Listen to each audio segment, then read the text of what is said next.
नमस्कार, स्वागत है आपका लोकसभा टीवी पर। मैं हूं मनोज वर्मा और आप देख रहे हैं हमारा खास कार्यक्रम न्याय चक्र। न्याय चक्र में आज हम बात करेंगे साक्ष्य और तर्क की परिणति अयोध्या में राम मंदिर का निर्माण। यह सही है कि राम सबके हैं, लेकिन ये बात भी सही है कि अपनी जन्मभूमि प्राप्त करने के लिए रामलला को कई साल मुकदमा लड़ना पड़ा और आखिरकार रामलला ने मुकदमा जीता। सर्वोच्च न्यायालय ने तथ्यों, साक्ष्यों और तर्कों को सुनने के बाद भूमि रामलला को देने का फैसला किया। मस्जिद के लिए अलग स्थान पर भूमि देने का फैसला सुनाया। सर्वोच्च न्यायालय के फैसले का सम्मान और न्यायालय के आदेशों का पालन करते हुए केंद्र और उत्तर प्रदेश सरकार ने अपना अपना कार्य किया।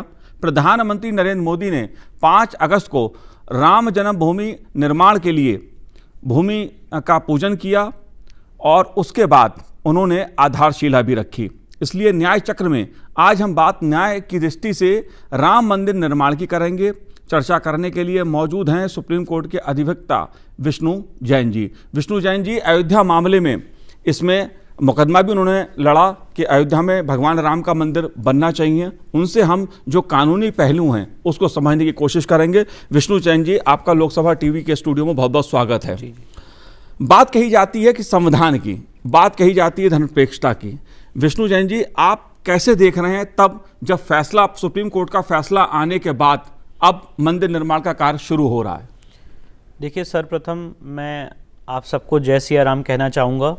और ये जो न्यायालयीन लड़ाई 70 साल तक पूरे हिंदू समाज ने और विभिन्न संगठनों ने supreme court, high court, Faizabad court और निचली अदालतों में लड़ी, आज उस न्यायालयीन लड़ाई की और उस सत्य की विजय हुई है। इस देश के संविधान की, इस देश की डेमोक्रेसी की विजय हुई है। और इसीलिए मैं ये बात कहना चाहता हूँ कि अगर हम इस केस के फैक्ट्स को देखेंगे, इस केस में जो हिंदू पक्षकारों ने एविडेंस दिया है उसको देखेंगे और उसको जब मैं आपको डिस्क्राइब करूँगा तो ये सबकी जानकारी में आएगा कि ये फैसला सिर्फ और सिर्फ किसी धर्म और समुदाय की आस्था या उसके बिलीफ के आधार पर नहीं दिया गया है। ये फैसला तर्कों के आधार पे, ये फैसला सबूतों के आधार पे और ये फैसला स्ट्रॉन्ग हिस्टोरिकल एविडेंस के आधार पे सुप्रीम कोर्ट ने और इलाहाबाद हाई कोर्ट ने हिंदुओं के पक्ष में दिया है। अब उसका क्या कारण है, वो क्या फैक्ट्स हैं, वो मैं आपको विस्तृत रूप से बताऊंगा।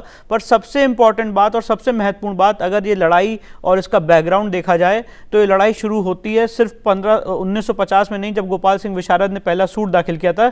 ये लड़ाई तब शुरू होती है जब 1528 यहाँ पे बाबर आया था और बाबर ने वहाँ पे एक स्ट्रक्चर को डिमोलिश करके एक नया स्ट्रक्चर बनाया था, जिसको मुसलमान ये कहते हैं कि वो बाबरी मस्जिद है, जिसको उन्होंने सूट नंबर 4 भी माना है कि बाबर एक इन्वेडर था जो यहां पे आया और उसने वहां पे मस्जिद तामील की। तो ये सारे इस केस के सबसे मुख्य बिंदु हैं। और अगर हम इस केस को पहलू बाय पहलू समझें तो सबसे इंपॉर्टेंट बिंदु इस केस का यह है कि इस केस में 4 सूट्स फाइल हुए। सबसे पहला सूट गोपाल सिंह विशारद ने इंडिपेंडेंट इंडिया में फाइल किया 1950 में, जिसमें उन्होंने दर्शन पूजा का अधिकार मांगा। उसके बाद दूसरा सूट दाखिल किया निर्मोही अखाड़ा ने, जिसमें उन्होंने शिबायत राइट्स मांगे और पुजारी का अधिकार मांगा। इसके बाद सुन्नी सेंट्रल वक्फ बोर्ड ने चौथा सूट दाखिल किया 1962 में, सूट नंबर 4, जिसमें उन्होंने कहा कि मस्जिद की ज़मीन है और यहाँ पे मस्जिद डिक्लेयर की जाए। और उसके बाद 1989 में रामलला विराजमान ने सूट नंबर 5 दाखिल किया, जिसमें उन्होंने रामलला विराजमान को कहा कि इनको टाइटल दिया जाए और इनको पूजा और मंदिर बनाने का अधिकार दिया जाए। ये 4 सूट्स फैज़ाबाद की निचली अदालत में थे जिसका ट्रायल हो रहा था।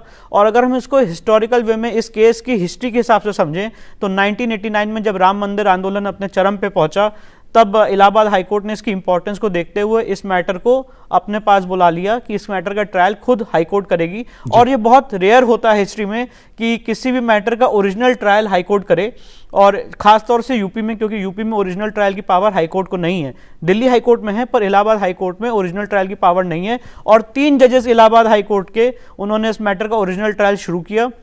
और जब 1989 में ये केस दाखिल हुआ, उसके बाद अलग अलग पक्षकारों ने अपने इसमें जवाब दाखिल किए, हिंदू महासभा ने अपना WS दाखिल किया। और उसके बाद सबसे इंपॉर्टेंट घटना हुई 6 दिसंबर 1992 की, जो इतिहास में कहा जाता है, कोई उसको शौर्य दिवस के रूप में मनाता है, कोई उसको काला दिन के रूप में मनाता है। पर वो घटना क्यों हुई उसका एक बहुत महत्वपूर्ण बैकग्राउंड है और मैं चाहता हूं कि वो मैं आपके सामने रखूं। बिल्कुल। सबसे इंपॉर्टेंट बात यह है कि जब विश्व हिंदू परिषद और सारे संगठनों ने कॉल दी थी कि हम वहाँ पे सांकेतिक कार सेवा करेंगे। जब 9 नवंबर 1989 को वहाँ पे शिलान्यास हुआ था, उसके बाद ये एक योजना बनी थी कि हम वहाँ पे सांकेतिक कार सेवा करेंगे 6 दिसंबर 92 को। उससे पहले आपको अगर याद होगा, कल्याण सिंह की गवर्नमेंट ने 2.77 एकड़ लैंड एक्वायर की थी एक्विजिशन से, और उस एक्विजिशन को जो आज के इकबाल अंसारी, इनके पिता हाशिम अंसारी ने उसको इलाहाबाद हाईकोर्ट की लखनऊ खंडपीठ में चैलेंज किया था, जो चैलेंज 3 जजेस की खंडपीठ में था, और उन 3 जजेस में से 2 जजेस का फैसला रेडी था। जस्टिस रजा का फैसला रेडी नहीं था और उन्होंने टाइम पे फैसला नहीं दिया, और इसीलिए वहाँ पे ये ऐसी इंसिडेंट्स हुए। मैं उस इंसिडेंट को जस्टिफाई नहीं कर रहा हूँ, पर उस इंसिडेंट का क्या बैकग्राउंड है मैं आपको वो दे रहा हूँ। और जो 2 जजेस हैं इलाहाबाद हाईकोर्ट के, उन्होंने कहा, जस्टिस ब्रजेश कुमार ने, कि हमने अपना फैसला टाइम पे रेडी कर लिया था, पर हमारे वन ऑफ द ब्रदर जजेस अपना फैसला टाइम पे रेडी नहीं कर पाए थे, जिसकी वजह से 6 दिसंबर 92 की घटना हुई। पर वो एक अलग विषय है। अब 6 दिसंबर 92 की जब घटना हुई, तब उस दिन बहुत ऐतिहासिक दिन था, और उस दिन वहाँ पे दर्शन पूजा, क्योंकि बराबर हिंदू वहाँ कंटिन्यूस पोजीशन में थे, 1528 से लेके 6 दिसंबर 92 तक हिंदू वहाँ पे बराबर पूजा पाठ, पूजा अर्चना, भोग प्रसाद चलता चला रहा था। 6 दिसंबर 92 को वो चीज़ रुक गई। उसके बाद 19 दिसंबर 1992 को मेरे पिताजी और मेरे सीनियर मिस्टर हरिशंकर जैन ने वहाँ पे एक याचिका दायर की लखनऊ खंडपीठ में, जिसमें उन्होंने ये मांग की कि राम जन्मभूमि का दर्शन करना हर हिंदू का जन्मसिद्ध अधिकार है। भगवान राम संविधान की ओरिजिनल पृष्ठों पे हैं, संवैधानिक पुरुष हैं, इसलिए हमें वहाँ पे दर्शन पूजा का अधिकार चालू किया जाए। उस समय वहाँ पे आप जैसे जानते हैं कि पूरे उत्तर प्रदेश में कर्फ्यू का माहौल था, और उस माहौल में अकेले पिटिशनर इन पर्सन बन के अपना कोट गाउन सेक्रीफाइस करके उन्होंने इलाहाबाद हाईकोर्ट की लखनऊ खंडपीठ में अपनी बात रखी। और 1 दिसंबर 1993 को इस देश की संवैधानिक हिस्ट्री में ऐतिहासिक फैसला आया, जिसमें जस्टिस हरिनाथ तिलहरी ने कहा कि हाँ, भगवान राम संवैधानिक पुरुष हैं, वो इस देश के और संविधान के ओरिजिनल पृष्ठों पे हैं, और इसलिए भगवान राम का दर्शन पूजन नहीं रोका जा सकता है, और हिंदू वहाँ पे कंटिन्यूसली पूजा करें, और उन्होंने वो पिटिशन अलाउ की। और मैं एक बात और भी बताना चाहता हूँ, जब ये पिटिशन और जब ये ऑर्डर हुआ था 1 दिसंबर 1993 को, उस समय माहौल इस देश का और कोर्ट का बहुत ख़राब था, और जस्टिस हरिनाथ तिलहरी ने मेरे पिताजी को, मिस्टर हरिशंकर जैन को, जब उन्होंने कोर्ट में देखा कि ऐसी स्थिति है कि वो जिंदा वापस लौट के नहीं जा सकते, अपनी गाड़ी से हजरतगंज चौराहे पर छोड़ा था कि आप यहाँ से सेफली वापस अपने घर चले जाएं।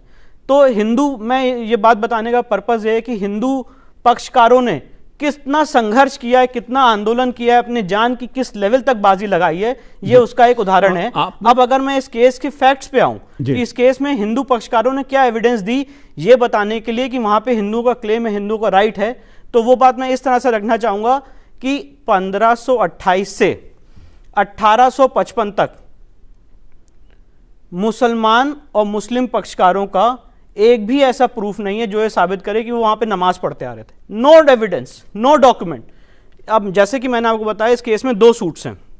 पहला सूट है रामलला हिंदू पक्षकारों का, जिन्होंने वहां पे दर्शन पूजा का अधिकार मांगा, और दूसरा सूट है सूट नंबर 4, जिसमें उन्होंने मस्जिद का अधिकार मांगा। अब अगर हम एविडेंस 1 बाय 1 इसको एनालाइज करें, कैटेगराइज करें, तो सबसे पहले आप मुझसे पूछेंगे कि हिंदू पक्षकारों का क्या एविडेंस है कि आपने 1528 से लेकर 1855 तक वहां पे पूजा अर्चना की और आपके वहां पे राइट थे। तो इसके लिए मैं आपको ये बताना चाहूंगा, जो चेन ऑफ एविडेंस है वो सबसे इंपॉर्टेंट है।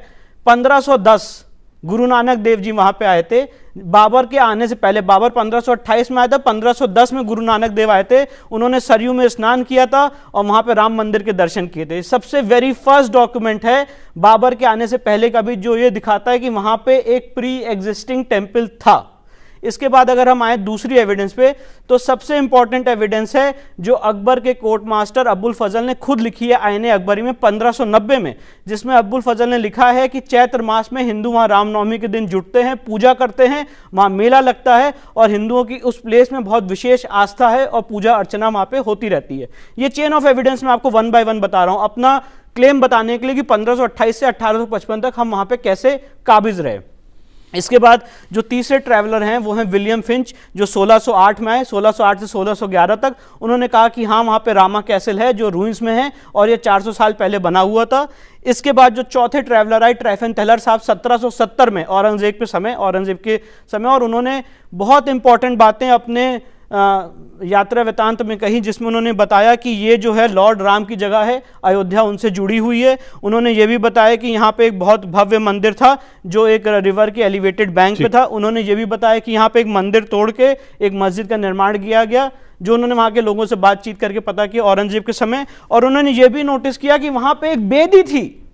ट्राइफेंथेलर साहब ने कहा वहां पे एक बेदी थी जहां पे हिंदू मानते हैं कि भगवान राम जन्म लिया, पैदा हुए और वो वहीं पे अवतरित हुए। उस बेदी का भी जिक्र ट्राइफेंथेलर साहब ने 1770 में किया था। इसके बाद मॉन्टगोमरी मार्टिन आए, जिन्होंने भी कहा अपने यात्रा वृत्तांत में कि वहाँ पे एग्जिस्टेंस है बिलीफ और फेथ का, और हिंदू वहाँ पे पूजा अर्चना करते चले आ रहे हैं। वो प्लेस है जहाँ पे लोग परिक्रमा करते हैं और अपनी पूजा अर्चना करते हैं, और ये फेथ हिंदुओं का 1857 से पहले तक का है। तो ये एक लिस्ट ऑफ यात्रा वृत्तांत है, ट्रैवलर्स अकाउंट है। चलिए, ये तो बात हुई जिस तरह से लोगों ने अपने अपने ढंग से वहाँ पर जो पूजा अर्चना की, चाहे गुरु गोविंद सिंह जी हों, गुरु नानक देव जी हों, या जो अंग्रेज बाहर से आए और अयोध्या गए, उन्होंने भी अपनी अपनी पुस्तकों में इसका जिक्र किया है। खुदाई जो वहाँ पर हुई उसका कितना महत्वपूर्ण पक्ष रहा पूरी न्यायिक प्रक्रिया में? देखिए, 2002 में इलाहाबाद हाई कोर्ट की खंडपीठ ने और जस्टिस सुधीर नारायण ने वहाँ पे खुदाई का ऑर्डर किया था, और जो के मोहम्मद साहब और सारे आर्कियोलॉजिकल सर्वेस की टीम है, उन्होंने पाया कि यहाँ पे एक प्री एग्जिस्टिंग स्ट्रक्चर है जो हिंदू स्ट्रक्चर है। क्योंकि हिंदुस्तान में मुझे कोई भी ऐसी मस्जिद नहीं मिलती है या कोई भी ऐसी मस्जिद नहीं जिसके अंदर वरा देवता की मूर्तियाँ हों, क्योंकि वरा इस्लाम में हराम है। तो वरा देवता की मूर्तियाँ किसी भी मस्जिद में नहीं हो सकती हैं। वहाँ पे बेदी मिली है, वहाँ पे भगवान शिव की मूर्तियाँ मिली हैं, वहाँ पे श्री विष्णु की मूर्तियाँ मिली हैं, और अनेक देवी देवताओं की मूर्तियाँ वहाँ से मिली हैं। और यही बात आर्कियोलॉजिकल सर्वे ऑफ इंडिया ने अपनी रिपोर्ट में कही है। और सबसे इंपॉर्टेंट बात आर्कियोलॉजिकल सर्वे ऑफ इंडिया ने अपनी रिपोर्ट में ये कही कि ये कोई नया स्ट्रक्चर नहीं बनाया गया, वहाँ पे ऑलरेडी पिलर बेसिस थे। 14 कसौटी के पिलर मिले हैं जिसके ऊपर ये स्ट्रक्चर खड़ा किया गया है, पिलर के ऊपर पिलर खड़े किए गए हैं। तो ऐसा नहीं है जो एक क्लेम था सूट नंबर 4 में मुस्लिम पक्षकारों का कि वहाँ पे एक नया स्ट्रक्चर, नई इमारत तामील की गई, तो ऐसा आर्कियोलॉजिकल सर्वे ऑफ इंडिया ने नहीं माना। और सुप्रीम कोर्ट ने भी अपने जजमेंट की फाइंडिंग में ये बात कही है कि वहाँ पे एक नॉन इस्लामिक स्ट्रक्चर एग्जिस्टिंग था, जिसमें आजकल बहुत विरोध होता है। ये कहा जाता है, जो विभिन्न पक्षकार हैं, मुस्लिम पक्षकार हैं, वो ये कहते हैं कि वहाँ पे कोई एविडेंस नहीं है और सुप्रीम कोर्ट ने फाइंडिंग नहीं दी है कि मस्जिद तोड़ के मंदिर बनाई गई। अब उसका एक लॉजिकल उत्तर मैं यही बात देना चाहता हूँ कि अगर आज मैं एक वीडियोस को अगर हटा दिया जाए, अगर आज मैं कोई किसी से प्रूफ मांगूं कि वहाँ पे बाबरी मस्जिद थी, तो कोई आर्कियोलॉजिकल सर्वे ऑफ इंडिया की रिपोर्ट क्या ये प्रूफ दे पाएगी कि वहाँ पे बाबरी मस्जिद थी? आज के दिन में क्या archaeological survey of India report दे सकती है कि वहाँ पे बाबरी मस्जिद थी जिसको तोड़ के मंदिर बनाई गई? ये रिपोर्ट कोई भी नहीं दे सकता है। ना ये रिपोर्ट का, ना कोर्ट ने इस मामले को इस तरह से रेफर किया था।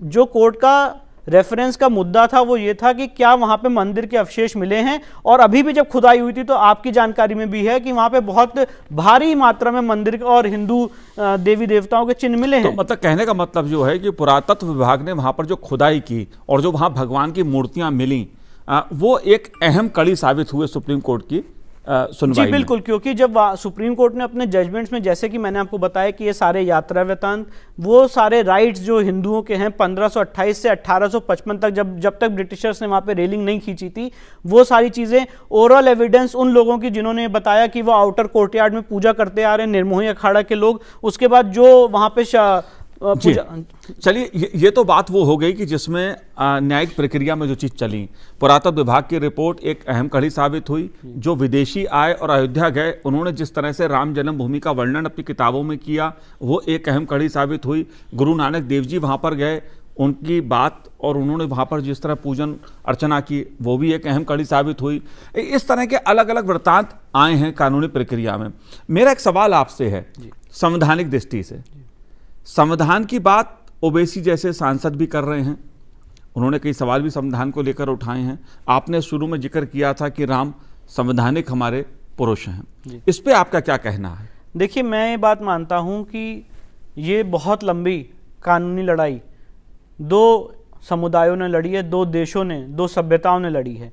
और अब जब सुप्रीम कोर्ट का फैसला 9 नवंबर 2019 को आया है और उसके बाद अगर लोग उस फैसले को ऑब्जेक्ट कर रहे हैं अलग अलग लेवल से, और मैंने अभी all India Muslim personal law board का ट्वीट पढ़ा जिसमें उन्होंने कहा कि ये मेजॉरिटी अपीजमेंट जजमेंट है, और हम सब जानते हैं कि all India Muslim personal law board किस भाषा में और किसके लिए बात करता है।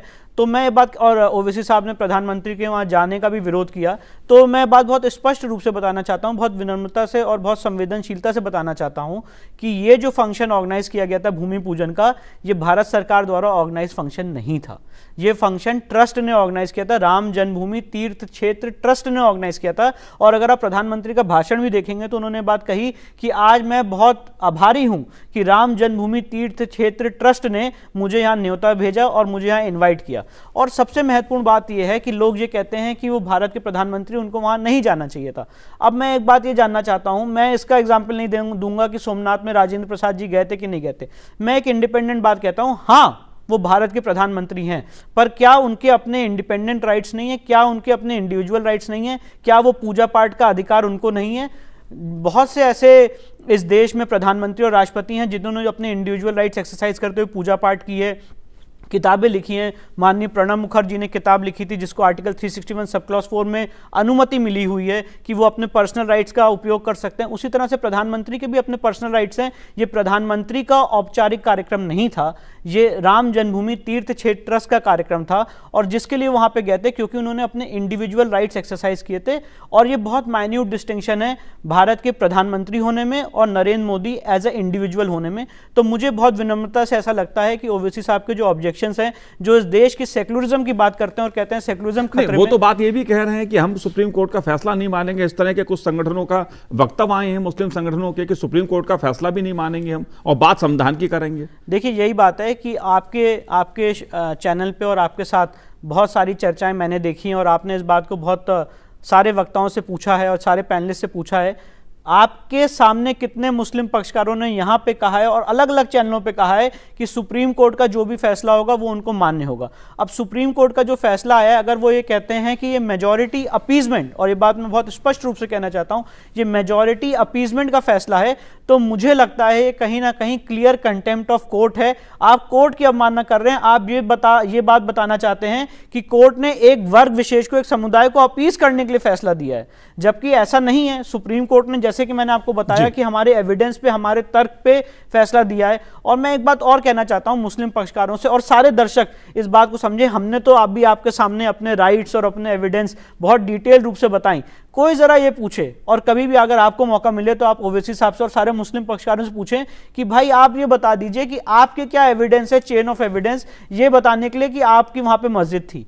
वो आपसे सिर्फ और सिर्फ ये कहेंगे कि वहां पे 3 इंस्क्रिप्शन मिले थे। और मैं आपके चैनल के माध्यम से बहुत स्पष्ट रूप से कहना चाहता हूं, वो तीनों इंस्क्रिप्शन जस्टिस एसयू खान ने इलाहाबाद हाईकोर्ट के फर्जी पाए थे, और सुप्रीम कोर्ट ने भी उन तीनों इंस्क्रिप्शन को फर्जी पाया और ये कहा है कि बैकडेट में बाद में लगाए गए, इसकी कोई लीगल वैल्यू नहीं है। इसके अलावा अपने राइट को क्लेम करने के लिए हमने तो इतनी चेन ऑफ एविडेंस दी, इतनी मेहनत की, इतनी रिसर्च की है, उन्होंने अपनी चेन ऑफ एविडेंस के लिए कुछ भी नहीं किया। 1855 से पहले उनके पास एक लीगल डॉक्यूमेंट नहीं है ये दिखाने के लिए कि वहां पर नमाज पढ़ रहे थे या वहां पर वो काबिज थे। और 1855 के बाद अगर कोई आदमी हमारी जगह में घुस आए और उसको आज 5 एकड़ ऑल्टरनेट लैंड मिले और उसके बाद वो सुप्रीम कोर्ट और इस न्याय व्यवस्था को क्रिटिसाइज करे, उसकी आत्मा पे आघात करे, तो मुझे लगता है इससे ज्यादा कुठाराघात इस देश के संविधान और इस देश की जो सेकुलर इंस्टीट्यूशंस है उस पर नहीं हो सकता। जी लेकिन इसके एक बात और भी उभर के सामने जो आ रही है वो ये आती है कि जो सुप्रीम कोर्ट में जो भी साक्ष्य सामने आए, खास तौर से उसमें और कौन से अहम रहे, क्योंकि हम बात न्याय चक्र की कर रहे हैं, क्योंकि ये मुद्दा राम जन्मभूमि का मुद्दा, रामलला का मुद्दा हाई कोर्ट यानी कितनी कोर्ट से गुजरा, सालों लग गए इसमें, और एक लंबा इंतजार रामलला को करना पड़ा कि उन्हें न्याय मिल जाए, उनकी जन्मभूमि उनको मिल जाए। और कौन से ऐसे तथ्य थे जो इस केस में अहम साबित हुए? देखिए, सबसे इंपॉर्टेंट आर्गुमेंट एज अ वकील और न्याय की दृष्टि से अगर मैं इस मामले में मानता हूं, तो मुझे लगता है वो श्री हरिशंकर जैन साहब ने और मिस्टर के पराशरन साहब ने सुप्रीम कोर्ट में किया, जिसमें उन्होंने कहा कि अगर संविधान में आर्टिकल 13(1) जो इजाज़त देता है कि अगर इतिहास में कोई भी चीज़ गलत हुई है तो आज के संवैधानिक इंडिया में, आज की इंडिपेंडेंट इंडिया में यहाँ के देश के नागरिकों को अधिकार है कि वो उस राइट को रेस्टोर कर सकें। फॉर एग्जाम्पल, अगर बाबर ने 1528 में एक ऑर्डर पास किया कि वहाँ पे मंदिर गिरा के मस्जिद तामील की जाए, फॉर एग्जाम्पल, तो आज की संवैधानिक इंडिया में बाय वर्च्यू ऑफ आर्टिकल 13(1) वो ऑर्डर असंवैधानिक है और वो आर्टिकल 25 को हिट करता है। और इसीलिए अगर आप सुप्रीम कोर्ट का जजमेंट पढ़ेंगे और सुप्रीम कोर्ट की फाइंडिंग पढ़ेंगे तो सुप्रीम कोर्ट ने कहा है कि देश का राजा, देश का सॉवरेन जो भी इतिहास में गलत हुआ है वो उसको बदल सकता है। और ये आर्गुमेंट सुप्रीम कोर्ट ने माना है कि अगर इतिहास में यहां पे कोई भी डिस्ट्रक्शन हुआ है, कोई भी चीज जो इस देश की आत्मा, इस देश की मूल भावना के खिलाफ हुई है, तो उसको इस देश का राजा, इस देश की सॉवरेन पावर्स बदल सकती हैं। ये मुझे लगता है इस पूरे केस की और सारे लीगल स्टूडेंट्स के लिए, सारे देश के नागरिकों के लिए एक पढ़ने वाली बात है, ये सीखने वाली बात है कि अगर इतिहास में 500 साल पहले, हजारों साल पहले किसी भी समाज के साथ कोई चीज गलत हुई है तो वो लॉ उस शहंशाह का आज के इंडिपेंडेंट इंडिया में असंवैधानिक है और आर्टिकल 25 का उल्लंघन करता है। यह बहुत महत्वपूर्ण कड़ी इस पूरे केस की थी। और सबसे इंपॉर्टेंट बात मैं आपको और बताना चाहता हूं, क्योंकि आपने सवाल पूछा है, मुझे लगता है एज अ वकील इस केस से मैं जुड़ा रहा। ये मेरे जीवन का सबसे पहला केस था। जब 2010 में मैं वकील बना था, भगवान राम का वकील बना था। सुप्रीम कोर्ट में जब मैं एडवोकेट ऑन रिकॉर्ड बना था 2016 में, मेरे जीवन का पहला केस है। और इसीलिए अगर आप इस केस का अध्ययन करेंगे, पैरा 107 में सुप्रीम कोर्ट ने अपने जजमेंट में बहुत स्पष्ट रूप से कहा है कि अगर इतिहास में कभी कोई मंदिर रहा है और किसी ने कोई संकल्प लिया है कि मैं यहां पे मंदिर खड़ा करना चाहता हूं, और वो अगर कोई भी आदमी ने, आक्रांता ने, इन्वेडर ने तोड़ दिया है, तो वो संकल्प वैलिड है, उस संकल्प की लीगल एंटिटी है। और उस संकल्प को सुप्रीम कोर्ट ने ज्यूरिस्टिक एंटिटी माना है। जैसे गुरु ग्रंथ साहिब को ज्यूरिस्टिक एंटिटी माना गया, उसके लीगल राइट्स हैं, जैसे एक शिप के एक लीगल राइट्स हैं, उसी तरह हिंदू लॉ में जो संकल्प लेता है कि मैं यहां पे मंदिर बनाना चाहता हूं, भले ही वो मंदिर टूट जाए, वो संकल्प अमिट है, वो संकल्प अमर है। और पैरा 107 में सुप्रीम कोर्ट ने कहा है कि वो संकल्प हमेशा रहेगा। अगर इतिहास में कभी यह साबित हो जाता है कि कोई जगह मंदिर थी तो उसको रेस्टोर करने का राइट उस देश के संविधान में, उस देश के सिविल लॉ में लोगों को होगा। और मुझे लगता है पैरा 107 सुप्रीम कोर्ट का अगर कोई इस देश का नागरिक पढ़ लेगा तो वो इस जजमेंट की महत्वता को, इस जजमेंट के वाइड रेमिफिकेशंस को समझेगा। चलिए, आपने बहुत अलग अलग पहलुओं से हमें समझाया कि जो न्याय चक्र रहा राम जन्मभूमि का, उसके क्या अलग अलग पहलू रहे। बहुत कुछ हुआ, बहुत कुछ लोगों ने कहा एक दूसरे के बारे में, लेकिन अच्छा ये है कि सर्वोच्च न्यायालय का जो फैसला आया उसे सभी ने तहे दिल से स्वीकार किया, खुले दिल से स्वीकार किया। जो हिंदू पक्ष है वो भी खुश है और जो मुस्लिम पक्ष है मोटे तौर पे वो भी खुश है इससे, क्योंकि उनको भी अयोध्या में कुछ दूर पर स्थान दिया गया है मस्जिद बनाने के लिए। इसलिए अगर ये कहा जाए कि न्याय की दृष्टि से एक अच्छा फैसला ये रहा, लेकिन संविधान की दृष्टि से इतना लंबा जो चला मुकदमा, संक्षेप में आप इसे कैसे देखते हैं? इस पूरे उसको क्या संदेश देना चाहते हैं? देखिए, मैं ये जो डॉक्यूमेंट है, ये जो फैसला है सुप्रीम कोर्ट का, ये बहुत महत्वपूर्ण लीगल डॉक्यूमेंट है इस देश की संवैधानिक हिस्ट्री में। 9 नवंबर 2019 को सिर्फ सुप्रीम कोर्ट ने इतिहास नहीं रचा, इस देश की न्याय व्यवस्था ने इतिहास रचा है और ये दिखाया है कि अगर इतिहास में कुछ हुआ है तो हम उसको रेस्टोर कर सकते हैं। और मैं एक बात आपके चैनल के माध्यम से कहना चाहता हूँ कि जो 70 साल की लीगल लड़ाई चली, ये एक बहुत सीखने वाली विषय है कि कैसे हम इन डिस्प्यूट्स को, जो भी दो समुदाय के बीच में हो रहे हैं, क्योंकि ये हमारा देश ऐसा है जिसमें बहुत सारी चीज़ें पास में हुई हैं, कैसे वो लीगल लड़ाई को लड़ा जा सकता है और कैसे उसको सॉल्व किया जा सकता है। और एक ऐसी विशेष व्यवस्था बननी चाहिए आगे आने वाले दिनों में जिसमें लीगल लड़ाई जल्दी से जल्दी सॉल्व। बिल्कुल, ये जो आपने अंतिम बात कही ना, बड़ा ये खूबसूरती की बात है इस देश की, इस देश के लोकतंत्र की, इस देश की न्यायपालिका की। ये बेहद खूबसूरती की बात है कि अगर कोई विवाद था तो दोनों पक्षों ने अदालत तक लड़ाई लड़ी, लंबा मुकदमा चला, कोर्ट ने लगातार 40 दिन तक, सुप्रीम कोर्ट ने इस मामले में दोनों पक्ष को सुना, मुस्लिम पक्षकारों को भी सुना, हिंदू पक्षकारों को भी सुना, मुस्लिम पक्षकारों को भी साक्ष्य, दस्तावेज, सबूत जो भी उनका था उसको भी देखा, और जो हिंदू पक्षकारों ने दिया उसको भी दिया। और न्याय के तराजू पे जो उचित था, जो निर्णय था सबूतों के आधार पे, साक्ष्य के आधार पे, उसका निर्णय सुप्रीम कोर्ट ने सुनाया और रामलला को जन्मभूमि उनकी दी। और 5 अगस्त को प्रधानमंत्री नरेंद्र मोदी ने राम मंदिर निर्माण के लिए आधारशिला रखी, भूमि पूजन किया। खैर, इसके अलग अलग पहलू हो सकते हैं, लंबी चर्चा इस पर हो सकती है, लेकिन अच्छी बात यह है कि देश ने हर्षोल्लास के साथ राम जन्मभूमि का, राम मंदिर का जो कार्य शुरू हुआ उसका स्वागत किया। आपने हमसे बात की। विष्णु जैन जी, आपका भी बहुत बहुत स्वागत। तो हमारे आज न्याय चक्र में इतना ही। मुझे दीजिए आज्ञा। नमस्कार।